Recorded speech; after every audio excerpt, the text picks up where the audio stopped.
Good evening and welcome to Primetime News on TV1. For the Newsfirst team, I am Azra Hassan. Let's start off with a look at your headlines for tonight.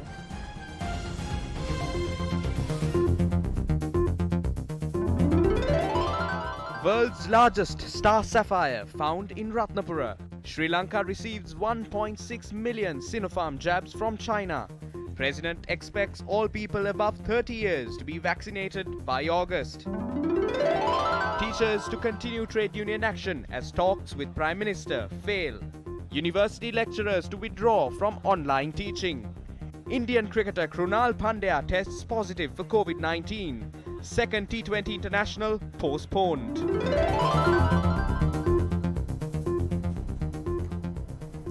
On to your lead story now. The world's largest star sapphire, weighing more than 510 kilograms, has been discovered from Ratnapura. The Gem and Jewellery Authority estimates that the star sapphire is valued at over $200 million. This is the world's largest star sapphire.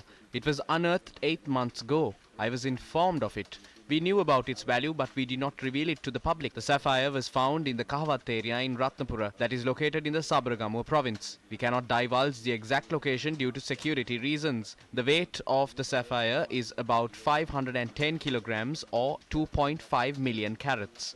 It has a length of 100 centimeters and a width of 72 centimeters. This is a sapphire cluster. It will be stored in a safe belonging to the National Gem and Jewellery Authority at the Bank of Ceylon with the support of the Special Task Force. This will enter the Guinness record books. Our valuation officers have estimated the value of the sapphire at more than $100 million.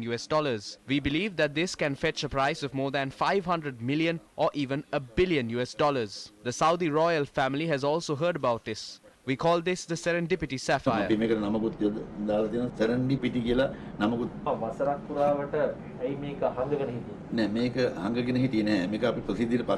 We did not conceal it. We didn't reveal the details because of the COVID-19 pandemic that affected our country and foreign nations as well. Therefore, our focus was on that and not on purchasing gems.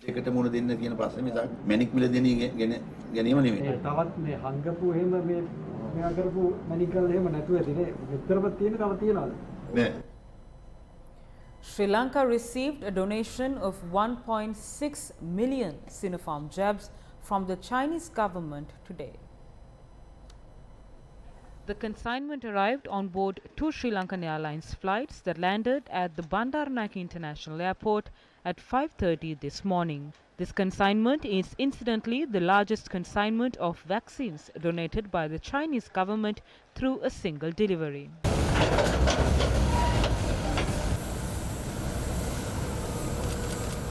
Sri Lanka is leading the world in vaccination speed, and more than 75% vaccine doses administered are Sinopharm. We are highly pleased and honored on it. This batch of the vaccines will provide strong support for Sri Lanka people and continuous expansion, vaccination rate, and resume economic and social life and early death. We intend to inoculate the people in record time and to reduce the death rate in the country. The Ministry of Health is administering vaccines at a rapid pace. Encourage your parents, even senior citizens, to receive the jab. Only then can we reduce the number of deaths. එතකොට මේ රටේ ජනතාව මේ ලෙඩෙන් මැරෙන ප්‍රමාණය අපට අඩු කරගන්න පුළුවන්. The consignment of Sinopharm vaccines were officially handed over to President Gotabaya Rajapaksa this morning by the Chinese ambassador to Sri Lanka, Kee Zeng Hong, at the Presidential Secretariat.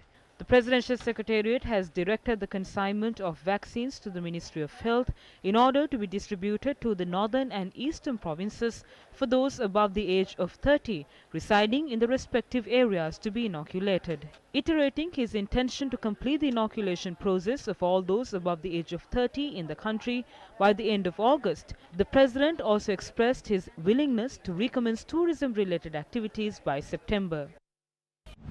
Sri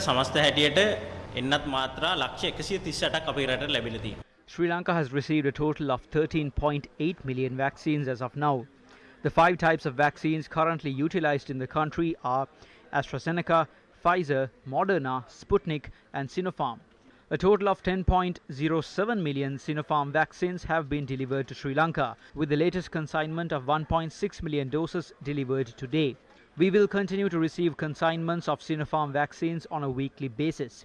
We are expecting to take delivery of 10 million Sinopharm vaccines within the month of August. Japan will donate AstraZeneca vaccines, while we have notified the Russian Institute to deliver more doses of Sputnik vaccines to inoculate those in the Canada district who were administered the first dose. The Pfizer Corporation has committed itself to provide more doses of the vaccine. There is neither a shortage nor a delay in the delivery of vaccines. Sri Lanka recorded its highest number of COVID-19 vaccine inoculations yesterday by administering vaccines to a total of 437,878 people. COVID-19 vaccines were administered at 223 vaccination centers situated island-wide even today.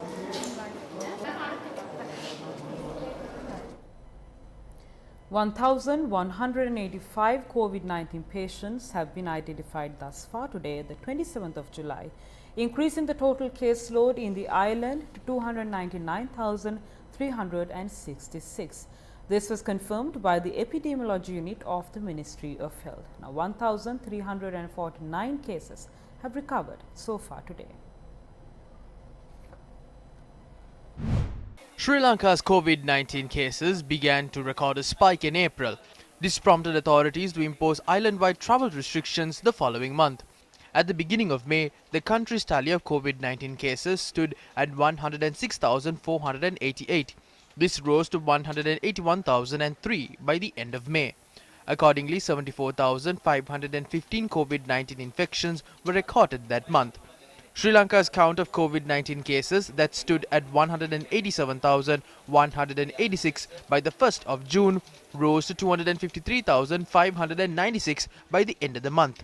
This showed that 66,410 cases were detected that month.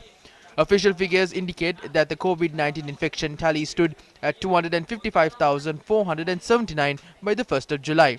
36,704 cases have been identified so far this month.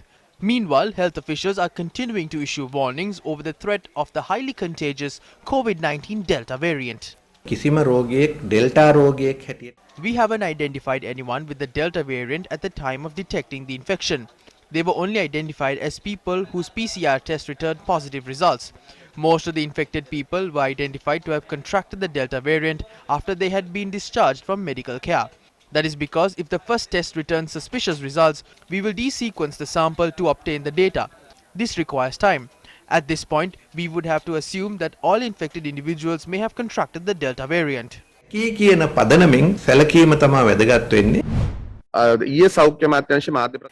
the Health Ministry spokesperson said it is only an assumption that 30% of the infected people may have contracted the Delta variant.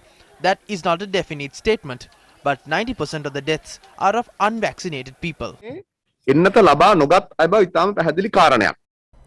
Trade unions have said that the meeting with the Prime Minister on the issues faced by teachers and school principals ended in a stalemate today. Accordingly, the trade union action, including the withdrawal from online teaching, will continue until Monday. The Sri Lanka Teachers Service was established in 1994 with each grade bearing a salary similar to other sectors in the administrative service. Trade unions say the B.C. Pereira Salaries Commission of 1997 and the Lionel Fernando and Salia Matthew Salaries Commissions of 2006 had recommended considering teaching as a separate service. They pointed out that the teachers had not received salary increments in 1997 when the salaries for other sectors had been hiked. When the matter was referred to the court in 2008, the court had ordered teaching to be considered a separate service. Trade unions say that the salary increments offered to teachers and principals are not equal to the salaries earned in the other sectors. They outlined that the salary of a grade 1 teacher should increase by about 29,000 rupees if the increments are to be made in line with other services. Under this government, Education Minister Professor G.L. Piris had appointed a special committee and obtained recommendations on the matter. The Cabinet Subcommittee has also been appointed. The Education Minister had said he would table a proposal at yesterday's cabinet meeting seeking to resolve the issue. Teachers and principals unions were allowed to discuss the matter with the Prime Minister today.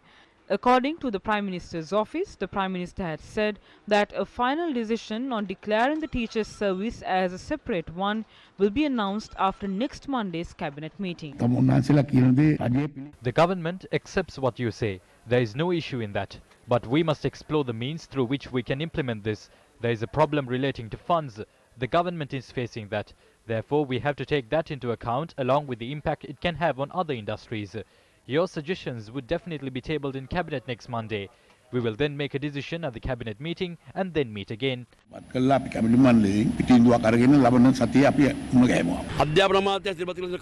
We were told that the subcommittee will discuss the disparities between the committee report submitted to the Education Ministry and the report submitted to the Wages Commission and then arrive at a decision. But the trade unions representing teachers and principals rejected the subcommittee. This is because the subcommittee members were appointed previously as well. They did not produce any results. This is being done to buy time. Therefore, we rejected that completely. I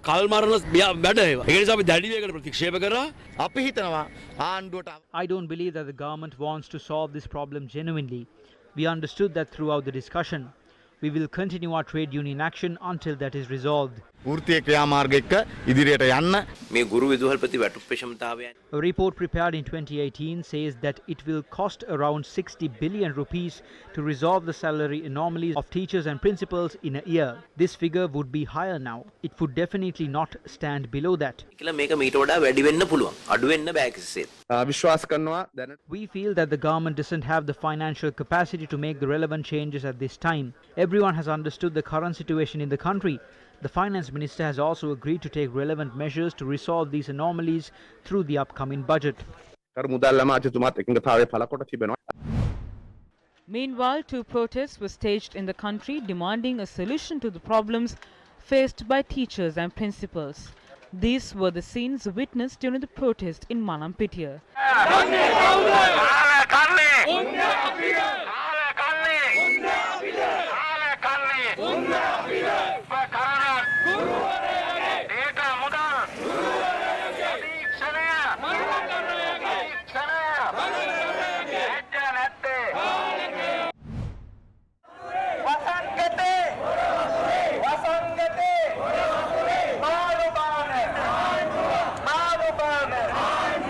Teachers of Ambalipitia, Balangoda and Nivithagala staged a demonstration in the Ambalipitia town today. The Federation of University Teachers Associations is bracing for a strike demanding the government to withdraw the Sir John Kotalawala Defence University Bill. The Federation of University Teachers Associations has declared that lecturers belonging to the academic staff of state universities will withdraw from conducting online lessons starting from tomorrow. We have conveyed this decision to university officials. Protests will be staged near all state universities tomorrow with the support of academic and non-academic staff and also students. Meanwhile,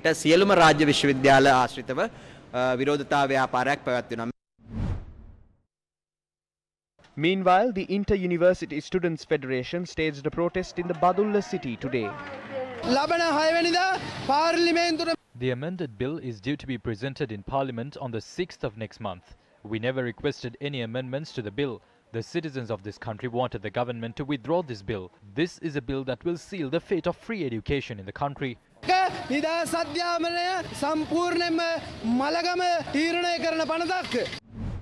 Another protest was staged today by the Inter-University Students' Federation opposite the Kalutara bus stand.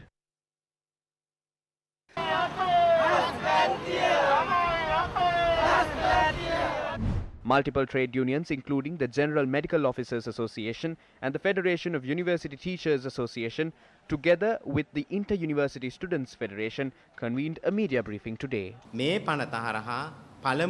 This bill will create institutions that are contradictory to both civil and military academic objectives. It will sabotage both civil and military education systems in the country. KDU is an institute that is vital to the country's defense. If they allow private entities and the Chinese, Indian or any other educational organization to enter such institutes, that would become a serious problem. චීන Indian හෝ American ඕනෑම සමාගම් අධ්‍යාපන සමාගම් වලට ඇතුල් වෙන්න ඉඩ දෙනවනේ ඒක බරපතල ප්‍රශ්නයක්. පහුගිය රජය විසින් In fact, this bill was drafted by the previous government. The incumbent government has presented it in parliament without amending a single word. This creates serious concerns about the policies of the government. The current government is facing the prospect of taking up an unnecessary burden by presenting this bill in parliament. This is not the ideal time to take up unnecessary political burdens. Someone is feeding false information to the government. It is a complete delusion if you think that these universities can generate thousands of dollars. Therefore, we urge the government to reconsider its decisions and understand the reality of this situation. Meanwhile, leader of the opposition, Sajid Premadasa, engaged in a discussion today with the Federation of University Teachers Association regarding the General Sir John Kotalawala Defence University Bill. We unanimously decided to defeat this deadly blow to free education of the country through the new Kotalawala Defence University Bill, which was introduced by the government. We are not going to limit these to words. The Samagi Jana Balawegya, together with the intellectual forums of this country, will definitely take action to defeat this bill. Tributes continue to flow in over the demise of Mr. R. Rajamahendran, the chairman of the Capital Maharaja Group, who passed away on Sunday.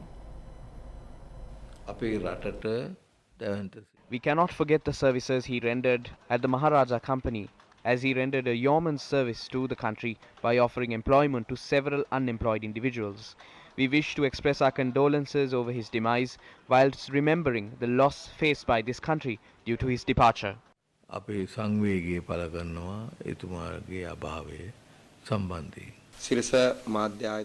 We wish to express our condolences over the demise of R. Rajamahendran, who served as the chairman of the Capital Maharaja Group and also the Sirasa Media Network. We hope and pray for him to attain the supreme bliss of Nibbana.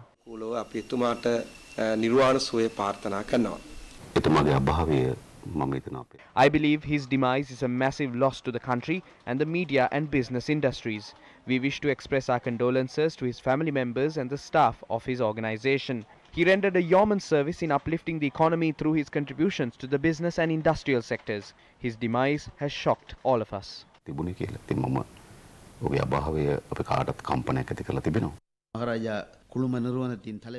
chairman of the Maharaja Group, Mr. Rajamahendran, has passed away. This is a very tragic incident.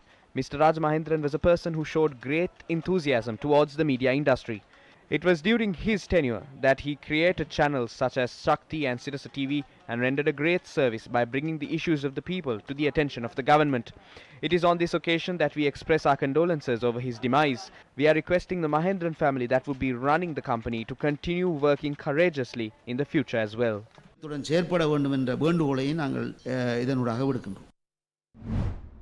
A special puja was held in memory of the Capital Maharaja Group's chairman, Mr. R. Rajamahendran, in Germany yesterday. The puja was held at the Sri Kamachi Ambal Kovil in Germany's city of Hamm. This is considered to be Europe's largest Hindu temple. UN Volunteers Sri Lanka has expressed its condolences over the demise of Mr. R. Rajamahendran, identifying him as a steadfast leader and pioneer in the business industry. Air Force spokesperson Group Captain Dushan Vijay Singha and the Directorate of Media at the Sri Lanka Air Force also expressed their sympathy over the demise of Mr. R. Rajamahendran. Minister of Highways Johnston Fernando has expressed his sympathy over the passing of the chairman of the Capital Maharaja Group, Mr. R. Rajamahendran, wishing him the supreme bliss of Nibbana. Opposition parliamentarian Gayantha Karunatilaka has also expressed his condolences over the demise of Mr. Rajamahendran. In a statement, Karunatilaka recalled the services Mr. Rajamahendran had rendered to the nation in ensuring media freedom and introducing the Right to Information Act during Karunatilaka's tenure as the Minister of Mass Media. Former parliamentarian Navin Disanayake, publishing a post on his Facebook page, has said he is greatly saddened by the passing of Mr. R. Rajamahendran. In a statement, Shippers Academy Colombo said, Mr. Rajamahendran was a benevolent businessman who never wanted the limelight, and that his services to the country have uplifted many in different fields. Environment Minister Mahinda Amaravira said, Mr. Rajamahendran will be remembered as a fully fledged businessman who served as a guiding light to those around him.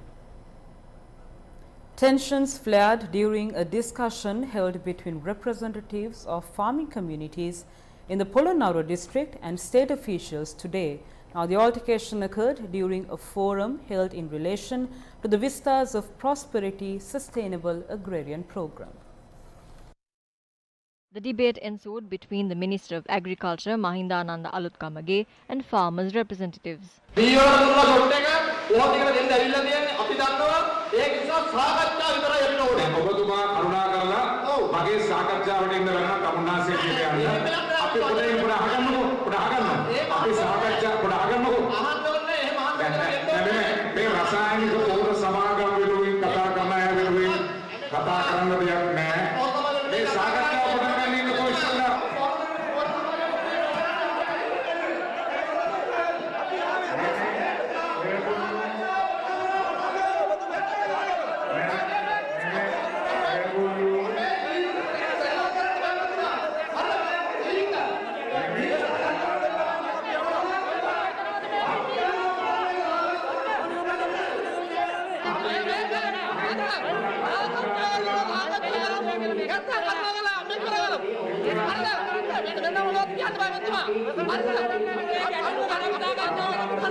It is evident that you have organized amongst yourselves to disrupt this meeting.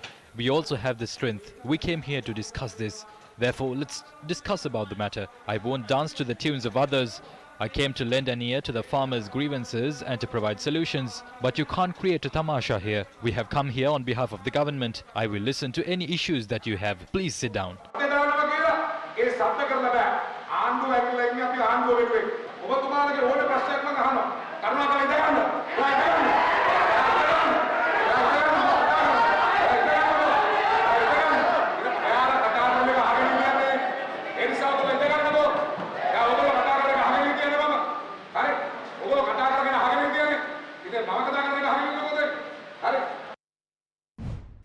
President Gotabaya Rajapaksa has expressed his belief over other nations following Sri Lanka's effort to ensure food safety and nutrition of future generations by shifting to organic agriculture. The President expressed these remarks while attending the state leaders' plenary session of the UN Food Systems Summit 2021, which commenced yesterday in Rome, Italy. The summit, convened by the UN Secretary-General Antonio Guterres, will be held until the 28th of July. Addressing the summit via video conferencing technology, President Gotabaya Rajapaksa said the COVID-19 pandemic has highlighted that we all share a deeply interconnected world. The government has settled a debt repayment amounting to $1 billion. This was announced at the cabinet media briefing held this morning. In a pandemic-stricken world where entire economies have collapsed and communities are suffering, this is a testament to our tactful cash flow management. The $1 billion, which was to be repaid yesterday, was settled without any pressure. From tomorrow onwards, the banking sector will be given the go-ahead to open letters of credit and to import items. වාතාවරණයක් අපි හදලා තියෙනවා. මේ සඳහා ජාත්‍යන්තර වෙනත් ණයක් ලබා ගත්තද නැත්නම් අපගේ සංචිත උපයෝගී කරගැනීමෙන්ද මේ ණය ගෙවා දැමීම සිදු කරේ. සංචිත වලටත් බලපෑමක් නොවන ආකාරයට. This was settled without causing an impact on our foreign reserves through managing our cash flows intelligently. At one point, foreign reserves had depleted to $1.2 billion, but we were able to handle the war, manage our cash flows and retain our foreign reserves. When we handed it over to the former government, foreign reserves stood at $8 billion, which have to service a debt worth $500 million by next January and another billion by July. Between 2005 and 2015, there wasn't a single default in loan payments.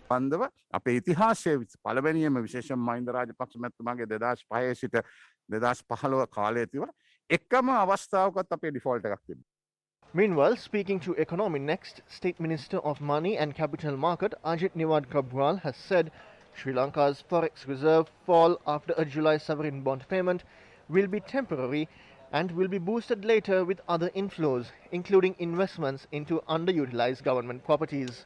According to State Minister Kabral, properties such as the General Post Office, the Grand Orient Hotel and Narayanpeta Tractor Corporation land had caught the attention of investors. He added the projects had the potential to bring around $700 million to $1,000 million. Also speaking to Economy Next, President Secretary Dr. P.B. Jasundra has said Sri Lanka is in a balancing act with international powers to attract more investment.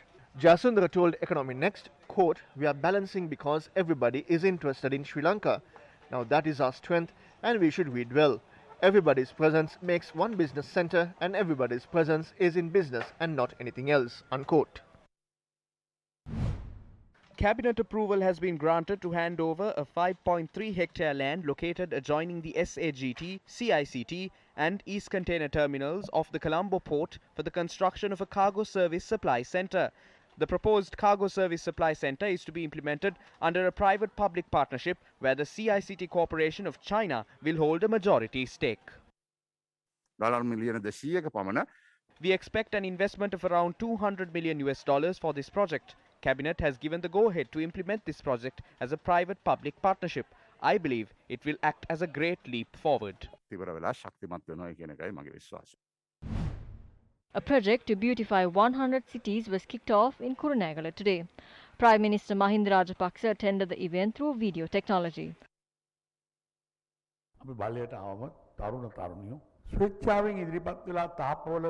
When we came to power, the youth volunteered to paint murals on walls. The youth wanted to set an example to the entire country. We respected that always. When all activities had been disrupted due to the COVID-19 pandemic, some people ridiculed the youth, questioning them whether they have stopped painting murals. Some assumed that we have forgotten about them. We identified their need. It is our responsibility to fulfill their aspirations. We wish to instill that belief in your minds as we launch the program to beautify 100 cities. The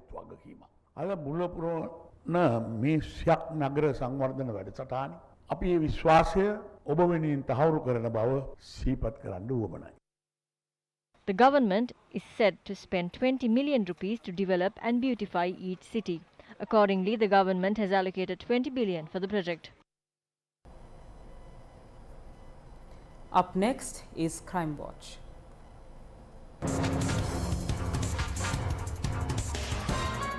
Security was tightened at the Dayagama cemetery, in which the body of the 14-year-old girl Ishalini had been buried after she died of burn injuries. Ishalini had been employed as a domestic aide at the residence of parliamentarian Rishad Badudin at the time of her death. The court has permitted the police to exhume the remains of the girl for a second post-mortem examination. Her remains will be exhumed after a special committee is appointed by the Director General of Health Services.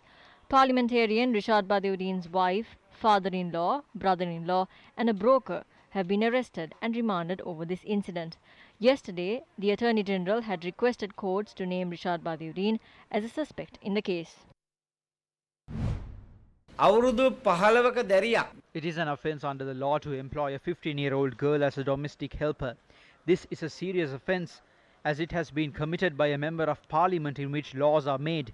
We believe that the law must be enforced on Badudin just as it is enforced on the people. It is a member of the Samag Jana Balawege who is facing these allegations. Therefore, we wish to ask them, where is a disciplinary inquiry into this?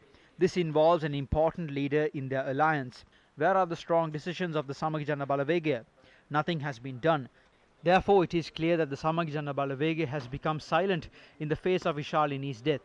අද ඉශාලිනී දැරියගේ ඒ මරණය හමුවේ සමග ජනබලවේගයේ ගොළු වෙලා තිබෙනවා කියන එක ඉතාම පැහැදිලි. පට්ටපල් බොරුවක් නේ අපිනේ. That is a blatant lie. We are not being silent. A wrong is a wrong, regardless of whether it involves Badudin or anyone else. We will remain straightforward.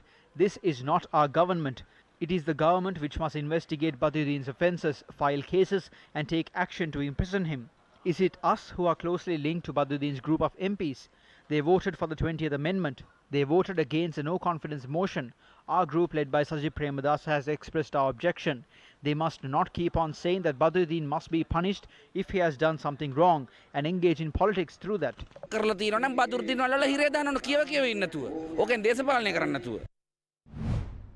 An organization formed by artists named Ranjan and Us convened a media briefing in Colombo today and called for actor Ranjan Ramanayaka, who is currently serving a 4-year prison sentence, to be exonerated on a presidential pardon. This government is what we brought into power. Anusha and I didn't get any money to support this government. We did it for the country at our personal cost. So we have the right and the responsibility to make this request from the government on behalf of a fellow artist. His Excellency the President, we have one request. If you and the government have the ability to release him, please do so. We're not trying to justify every action of his. He is a robust figure in both politics and arts. Several actions are a result of that. Sometimes making mistakes is just human, and forgiving is a godly attribute. Ranjan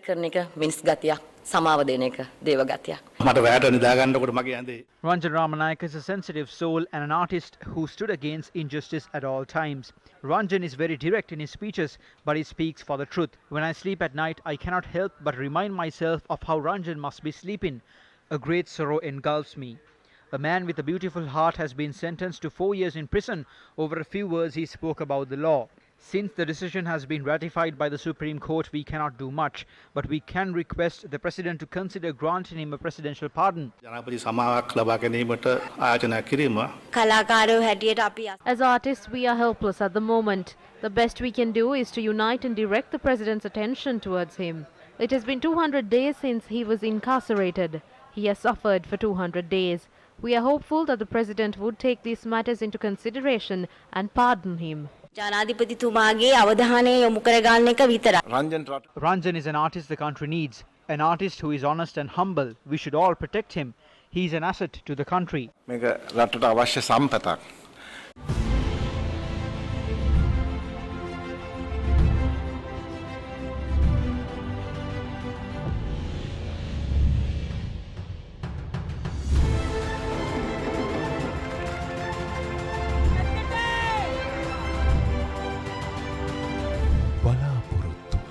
ඉදිරිපාර්පු හෝ ගම්මැද්ද රට නගන ජන පවුර.